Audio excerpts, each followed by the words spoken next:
Bom, então falando agora da anatomia topográfica do dorso, a gente vai tratar como dorso a região posterior do tronco, né? Então ele contém as camadas de forma semelhante à região anterior. Então a gente tem pele, tem tecido subcutâneo gorduroso, tem músculo, tem um arcabouço ósseo e tem alguns órgãos acessíveis através da região dorsal. Então, aqui nessas peças anatômicas sintéticas, a gente vê uma peça representando essa parte da pele, do tecido adiposo, e aqui elas foram retiradas, as camadas, então a gente vê a camada muscular e o arcabouço ósseo. E até se você retirar o arcabouço ósseo, você consegue ver a região dos pulmões, né? E até do canal medular aqui embaixo. Que representa também nessa peça, a gente tem os músculos dos membros inferiores também, mas a gente não vai entrar nesse assunto agora, esse assunto para outra aula. Então, como as estruturas superficiais da camada de pele, de tecido subcutâneo, são semelhantes ao que eu já citei na outra aula, eu vou abordar principalmente os músculos que são diferentes, né? Então, a gente tem aqui, principalmente, mais superficial, mais externo, o músculo trapézio e o músculo latíssimo do dorso. Aqui nessa imagem, a gente consegue ver também um pouquinho do redondo maior e do deltoide, a porção posterior do deltoide, né?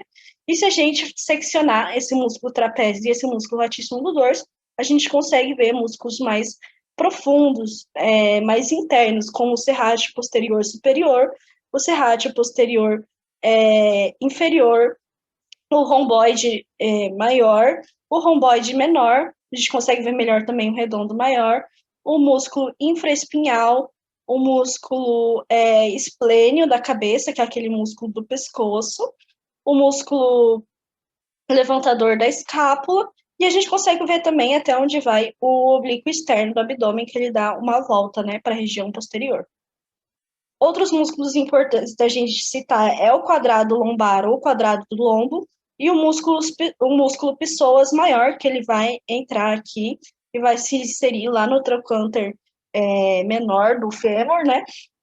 Então, ele é bem visível até na cavidade, na porção mais posterior da cavidade abdominal, e o músculo ilíaco. Então, de qualquer forma, se você vai adentrar a cavidade abdominal pela região anterior ou pela região posterior, não importa, você vai chegar na cavidade de qualquer forma. Então, mesmo se você entrar pela região anterior ou pela região posterior, você consegue acessar. O que tem de diferente na região posterior é justamente a porção da medula e da coluna vertebral, né?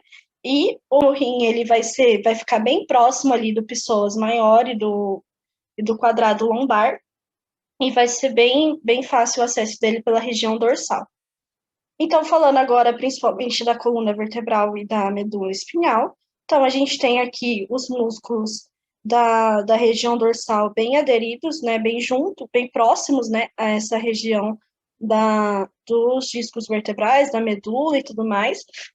E essa medula espinal vai dar origem a vários ramos e feixes de nervos e gânglios e tudo mais. E é importante conhecer essa disposição anatômica para coisas como a punção lombar, que a gente vai acessar o espaço entre as meninges, ou até a administração de medicamentos nessa região. Então, você sabe que você atravessa toda uma camada de tecidos, né? Aqui nessas imagens a gente vê uma sequência bem interessante de dissecação. Então, nessa primeira imagem, a gente tem principalmente desse lado uma dissecação mais superficial, preservando aqui o trapézio e o latíssimo do dorso. E aqui desse lado a gente já tem a retirada desses dois músculos, mostrando o romboide aqui, por exemplo, músculos mais profundos, né? E depois a retirada de todos desses músculos profundos, expondo os ramos de feixes de nervos, né? E os feixes de nervos que saem da medula espinhal. Então, agora falando da loja renal, a gente vê justamente essa proximidade com o quadrado lombar e com o músculo psoas maior do rim, né, que pode facilitar o acesso também, por exemplo, numa biópsia renal ou numa cirurgia renal, a gente pode tentar acessar pela região dorsal. Lembrando que a gente tem também a glândula pararenal e a gordura perirenal que circunda esse rim. E é isso, de anatomia topográfica do dorso. O importante é isso daí.